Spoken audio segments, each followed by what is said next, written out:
Alright, so this is a suggestion via a donation. The name of the video is, what if JFK was never, let's say, deleted? Alright, let's check it out.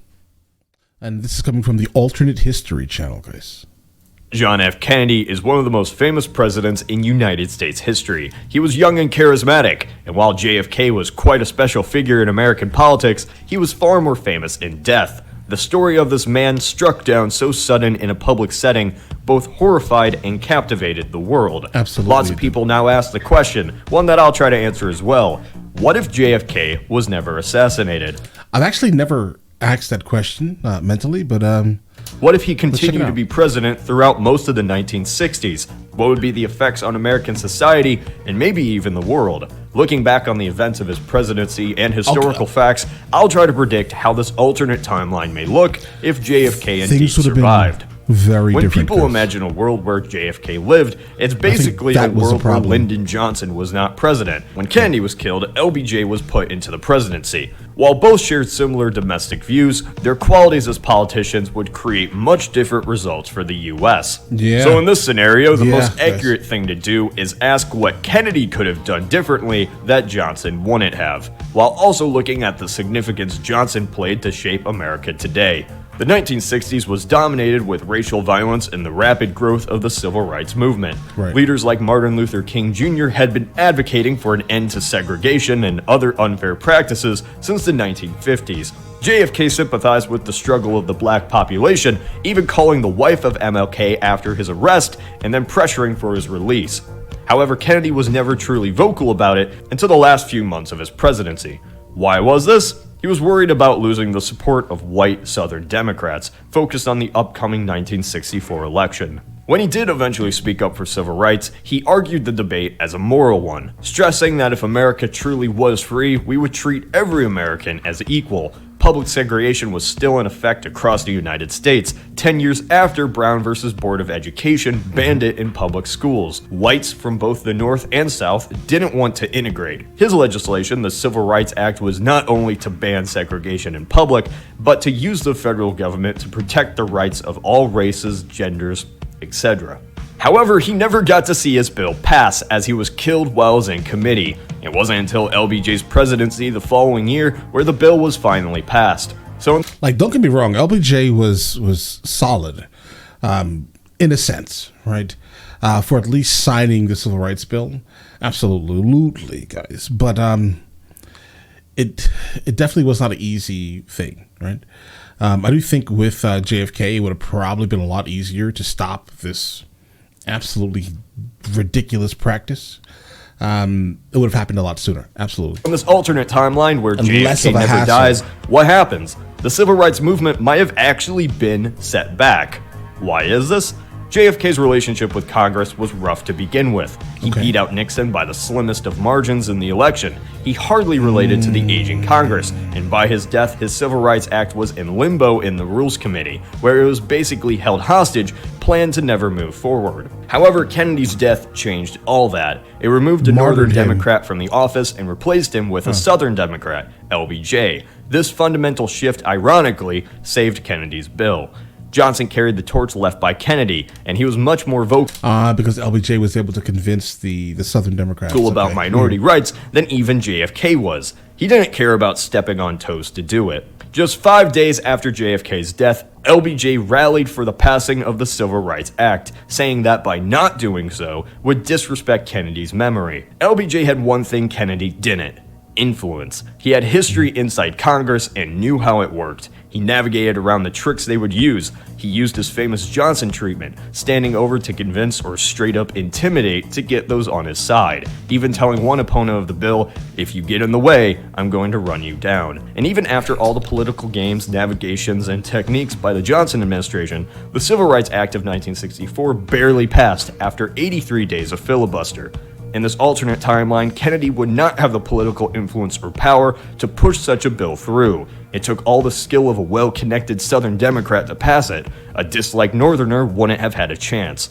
the act would have either taken much longer, died while in committee, or be considerably weaker than in our timeline. Because of this, MLK and other civil rights leaders would still rally for reform against segregation. Without the federal power to force the states to stop Jim Crow laws, protests and racial violence would be more drawn out. We would see more police crackdown, firebombings, assassinations, basically just a bloodier path for ending segregation that would have been passed quicker in our timeline. In this alternate timeline, without the Civil Rights Act, bills like the Voting Rights Act and Title IX would arrive later than in our timeline. Okay, guys, it's rough. This is a rough one here, right? Because absolutely, now that we're getting a little bit more information regarding the behind the scenes stuff in terms of like the influence, I think this presenter here is actually correct. Like without a doubt, it probably would have gone nowhere. I think eventually it would have had to happen, right? Based off of all of what MLK was doing at that time. It probably would have. Oh no, I don't know, guys. I don't know I don't think it would have happened at all, actually. And I don't want to say that this man gave his life for this, but like, if he didn't, then I don't think we probably would be even sitting here talking, because personally. Wow. But I'm not happy. I'm not proud that this man had to give his life for this, but how he's making it come off as, guys, if he did exist still, things would not be as they are. So he had to be martyred. Guys, I don't like that. I don't like the way that sounds, but it's factual. It would still occur. However, if Kennedy was still alive, the civil rights movement would have taken a step back simply because JFK didn't have the influence Johnson had. Speaking of Johnson's influence in Congress, LBJ's presidency brought on a lot of immense change to the United States. He used the same tactics for his new legislation reforms, declaring a war on poverty and creating programs for his Great Society, very similar to FDR with the New Deal. Johnson's administration directly led to Medicaid, Medicare, PBS, expanded Social Security, created the National Endowment of the Arts, and numerous conservation and housing projects. So he raised the taxes. Alternate timeline, Kennedy would call for a war on poverty as well. He planned to do the same efforts as Johnson once he was reelected. Johnson's policies were actually just continued plans of JFK's. However, Kennedy never would have expanded his reforms as drastically as LBJ had. Kennedy would have easily defeated the Republican Barry Goldwater in the 1964 election. This is without a doubt. Goldwater's Cold War attitude scared many in the US, and in our timeline, it led Johnson to win in one of the most lopsided victories in United States history. Kennedy would have won as well, and stayed president until 1968. You can't talk about JFK without how he would have handled Vietnam. Would the war have even happened? Or would he have fell into the same trap Johnson did and sent American troops into Southeast Asia? Well, let's look at Kennedy's mindset during the presidency. Kennedy never wanted to get into Vietnam. Right. He never wanted to involve American troops in a direct war against the North. He wouldn't have done but JFK wasn't a pushover either. He was a hardline anti-communist, but a realist in return. He knew not every situation resulted in an American victory, but would go through the best efforts to prevent communist expansion in the process. It cannot be understated how much Kennedy distrusted his military advisors. He often went against their opinions, aiming for more peaceful routes. This can be seen in Laos and Cuba, where he didn't escalate the situation to war. Each time, JFK did his own thing. In this alternate timeline, since John F. Kennedy lives to face the greater challenge of Vietnam, the US never gets itself completely involved in the war. JFK distrusted his generals and their over-optimism in conflict. He saw the dangers such a political quagmire would bring. Kennedy tried his hardest to downplay the situation in Vietnam. He knew that the public would quickly call for a war if the communists got the upper hand. He was right. Today we forget how fast Americans rallied for war in Vietnam. The Gulf of Tonkin Resolution, the document that started American involvement, passed overwhelmingly in Congress. Good thing we don't have that rash thinking anymore. It just wasn't in Kennedy's personality as a leader to escalate the situation so far that Lyndon Johnson did. Of course, he was a believer in the domino theory and saw the threat North Vietnam posed, but if the war still came, it would have been different. The massive bombing runs, search and destroy, body counts, that was Johnson's solution, not Kennedy's. Even with full American effort to deter North Vietnam, the South would have fell anyway. JFK would have been the president that lost South Vietnam. I imagine in this alternate timeline, it would be a hot debate today whether America should have gotten involved. From a simple human... Bro, I'm sorry, I still think that we probably shouldn't have. ...cost over 60,000 American soldiers and countless Vietnamese don't die in the fighting. Of course, considerable Vietnamese still die, but not at the level as in our timeline. Right. Without the Vietnam War, the relationship between US citizens and the government is different. The images that they saw every night were not supporting the story of a successful war the Johnson administration boasted. The hippie movement, or more accurately, counterculture of the 1960s, would still have existed. Counterculture was created by many different factors, from civil rights, feminism, to simple rebellion against the Leave It to Beaver family of the 1950s. Sorry, Nixon, hippies still would have existed. However, the anti-war movement against Vietnam expanded. Guys, the Leave It to Beaver family, like nuclear family situation, I personally think that's probably the most successful type of family. These are the families that are not getting divorced.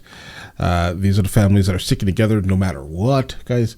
Their kids have the best chances in life, guys. I mean, I just like the concept of nuclear families, guys. Counterculture to college kids and young people, those personally affected by the draft. Without the war, this counterculture would have taken much longer to appear in American society. In this alternate timeline, it's likely Johnson and Nixon would both run for the presidency. However, it's difficult to predict who would win. Much of the scenario becomes extremely complex, too much for the size of this video. I'll leave the rest to your imagination. Why was Kennedy so significant? He only served around 2 years in office. How did he leave such a lasting impact? I believe it was because Kennedy embodied the hopeful future of America. Resilient, clever, his dream was America's dream. But his sudden tragic end put an end to that and brought on the reality. Following JFK's death, there was certainly a change. The race riots, culture shift, Americans bogged down overseas. The 60s and 70s were tough decades for the United States, and so looking back, it's not difficult to see JFK as that last glimmering hope of what could have been. There certainly was lots of progress after his death, but there was also certainly lots of distrust, tension, and rebellion as well. Maybe things would have been different had JFK lived. We'll never truly know. This is just one scenario out of the countless possibilities. Like on Facebook and subscribe if you have not done so. This is Cody from the Alternate History Hub. Hey guys, I'm Chris, and here is my list of the top 10 deadliest assassins. Now, what is this, guys? All right, so here's the thing. I like the idea of this channel, right? This is going to be the second or third video where we've encountered from them, right? Like, it's super intriguing, and it always leaves me in a place where I'm just like stuck in thought, right? Because, like, honestly, what if this pivotal event in our history never happened? Like, what if? Right? On like all of the questions that are being kind of asked, right? I understand that JFK was martyred, basically, and I think that the person that did that thing, right, didn't think that it was going to turn out the way it did. I mean, I think that person was trying to stop overall progress, not, continue it. But I hate the way I feel even thinking of the fact that without that terrible incident happening, guys, we wouldn't even be where we are, guys, right? So by all literal definitions, he was martyred, guys. But let me know in the comments. What is your opinion? Like, tell me what do you think would have happened? Is it different than what the presenter said, guys? Let me know. I'll be reading all the comments, guys. All right. But yeah, let me know in the comments of the next one of these from him that we should be checking out, and I will get into that as soon as I possibly can. All right. And listen, you guys all have an absolutely amazing day. Enjoy it thoroughly.